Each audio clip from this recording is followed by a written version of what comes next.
এমন চাহিদা সম্পন্ন একজন ব্যক্তি চাইলেই কামাই করতে পারে, এরপর ওয়াজ ছাড়লাম কেন?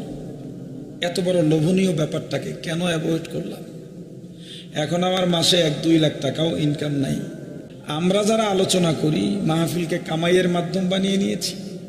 মাহফিলের আয়োজন যারা করেন বেশিরভাগ মাহফিল আয়োজক কমিটি মাহফিল কালেকশনের মাধ্যম বানিয়ে নিয়েছে।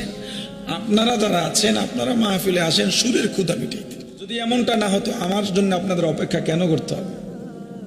মাওলানা নুরুজ্জামান সাহেব ভালো আলেম, আমার আগে বরুড়ার মুফতি সাহেব বয়ান করছেন, ভালো আলেম, তাদের কথা শুনেই যথেষ্ট। কিন্তু আপনি এত দূর থেকে হুজুর ভাড়া করতে হবে কেন? ওই যে তাদের কণ্ঠ বাজান্যাটা একটু ভালো। এই যে মানুষ আয়োজন করে, আমি নিজে আপনার কাতারে নেমে উপলব্ধি করেছি। আমি গাড়িতে আসবো এসিতে, আপনার অবস্থানে আপনার মেহমানখানায় বসে বিশাল ফল ফ্রুট খাবো, বয়ান করে